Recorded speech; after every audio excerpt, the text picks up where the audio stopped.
My name is Emma. I am 30 years old. I plan events for a living. I make lists, timelines, budgets, and memories. I love control, order, and beauty. My life is built like a perfect plan. I have a good job, a cozy apartment, and a man I thought I would marry. My wedding is in 7 days. Everything is ready. Everything is perfect. The invitations were elegant white with gold lettering. The flowers are booked. The cake is tall and white. My dress hangs in my closet, delicate lace, long veil, a dream made real. Sometimes I open the closet just to look at it. I touch the fabric, soft like a promise. I smile every time. My fiancé, Daniel, is everything people say a perfect man should be. He's 32. He works in finance. He's confident, polished, loved by everyone. My parents adore him. My friends admire him. He makes life look easy, clean, successful. When people see us together, they smile and say, "You two are perfect." We look like the kind of couple that belongs on wedding magazines. And I believed it too. It's Monday. The wedding is next Monday.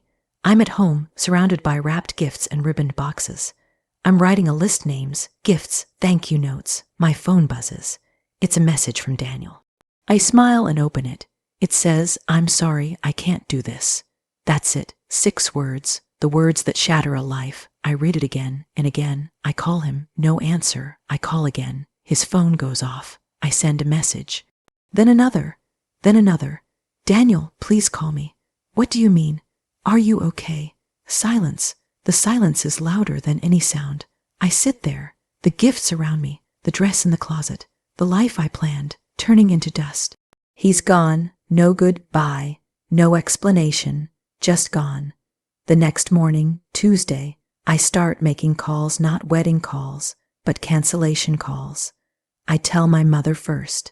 She answers with joy in her voice. "Emma, sweetheart, are you excited?"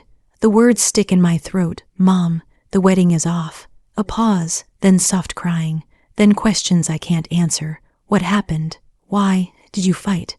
"I don't know," I whisper. "He just left." I call my father, my sister, my best friend. Every call feels like pulling out a piece of my heart. Every "I'm so sorry" cuts deeper. Then the business calls come. Venue canceled, flowers canceled, caterer canceled, photographer canceled. Each one reminds me this isn't a dream anymore. It's over. I lose the deposits, the plans, the future. But what I lose most is certainty. The days crawl by. Wednesday, Thursday, Friday, I go to work, but I don't really work. My boss, Patricia, gives me kind eyes and soft words. "Take time if you need it," she says.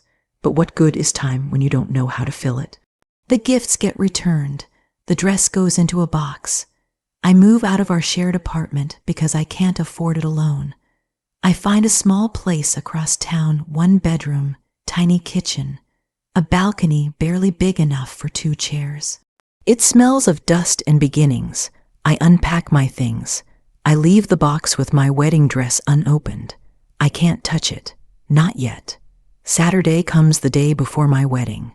I carry the last box into my new apartment. It's quiet, empty, and for the first time since the message, I cry. I cry until my body shakes. I cry until I fall asleep on the floor. Sunday, the day that should have been my wedding day, I stay in bed. The world moves without me. I don't eat. I don't answer calls. I just lie there. By Monday, I return to work. Everyone knows. Everyone looks at me with sympathy that burns like acid. They mean well, but I hate the pity. Weeks pass, then months. I live in my small apartment. I eat toast for dinner. I watch TV without seeing it. I am alive, but not living, breathing, but not feeling. Then, one quiet afternoon, I drop something. My grandfather's old pocket watch. It hits the floor, the glass cracks, the ticking stops. I pick it up, my heart twisting. It was his favorite thing. He gave it to my father, and my father gave it to me. It was a symbol of love, of things that last. Now it's broken, like everything else. I sit there, holding the shattered watch, and cry again. But this time, the tears feel different. They're not for Daniel. They're for everything I've lost, even the part of me that believed in forever. The next morning, I decide to fix it. I look for a repair shop, not a big one, something small, old with heart. I find one. Ethan's Timepieces, Repairs and Restorations, the name sounds calm, hopeful. I take the bus across town. The shop is on a quiet street, lined with trees and old buildings. It feels like time moves slower here. When I push open the door, a soft bell rings. The air smells like wood, oil, and time itself. Clocks line every wall, big, small, ticking in 1,000 rhythms. Behind the counter stands a man, rough hands. Warm eyes, about 40, maybe a little older. "Hello," he says, voice gentle. "Can I help you?" I hold out the watch. "It's broken." I whisper, "Can you fix it?" He takes it carefully, like it's alive. He studies it, turning it in his hands. "This is beautiful," he says. "Old, handcrafted, good heart." He looks up at me. "It can be fixed, really." He nods. "It just needs time and care." Something about those words hits deep. Time and care. "Maybe that's what I need too. Come back in a week," he says. "It'll be ready." I smile for the first time in weeks. "Thank you. My name's Ethan," he says. "I'm Emma. Nice to meet you, Emma." I think about Ethan's shop all week. The quiet, the ticking, the peace. On Saturday, I go back. He smiles when he sees me, right on time. He says, he shows me the watch, new glass, cleaned inside. It ticks again. Tick, tick, tick. The sound feels like a heartbeat. "Like life?" I almost cry. "You fixed it." I say softly. He nods. "It was never truly broken, just needed patience." I pay him. He refuses extra. "Seeing it work again is payment enough," he says. I smile a real smile. The next week, I bake cookies, not great ones, but good enough. I bring them to the shop to thank him. He laughs when he sees the box. "You didn't have to." "I wanted to." I say. We share a cookie. We talk. He tells me about the shop, his fathers before him and his grandfathers before that. 3 generations of fixing what others give up on. That's a good thing. I say, someone has to save old things. He smiles. Old things have stories. They deserve to live. We talk for hours. I leave lighter. I start visiting often, sometimes with coffee, sometimes just for quiet. He never asks about Daniel. He never asks about my sadness. He just listens when I talk. In his shop, the silence isn't heavy. It's peaceful. One day, he opens a watch and shows me its gears. All these small pieces, he says, each one matters. When one breaks, the whole stops. But if you fix it, everything moves again. He's talking about watches. But I know he's talking about life. I start living again. I plant herbs on my balcony, basil, mint, lavender. I watch them grow. They remind me of what Ethan said, time and care. Slowly, the world softens.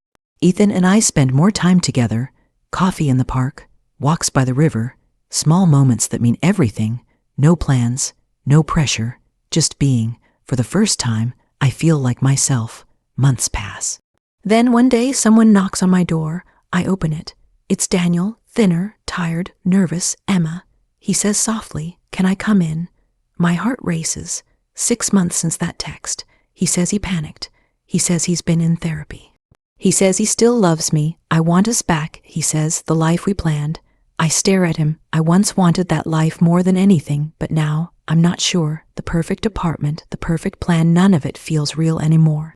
What feels real are my plants, my small home, the ticking watch, and Ethan's quiet smile. I tell Daniel I'll think about it. For days I can't sleep. I walk, I write, I cry, then I go to Ethan's shop. He looks up. He can tell I'm torn. What should I do? I ask. He doesn't answer right away. Then he says softly, "Choose the life that makes you feel like yourself." Just that, simple, honest, true. A few days later, I meet Daniel at a cafe. He looks at me with hope. I smile sadly. "You're a good man, Daniel." I say, "But the life we wanted, it isn't mine anymore. I'm not that Emma." His eyes fall. He nods slowly. "I understand," he says. We say goodbye. No anger, no blame, just closure. I walk straight to Ethan's shop. He's there fixing a clock. He looks up. I chose. I say. He waits. I chose me. I chose my life. I chose you. He smiles warm, real, like sunlight through clouds. No words, just peace. Now when I wake up, I make coffee and water my plants. I listen to the ticking of the clock Ethan gave me, soft, steady, alive. My life isn't perfect anymore, but it's mine. Happiness isn't grand. It's in small things, tea shared quietly, laughter in the shop, the smell of herbs on a summer morning. I am not the woman who was left behind. I am the woman who learned to begin again, and that is enough. That is everything.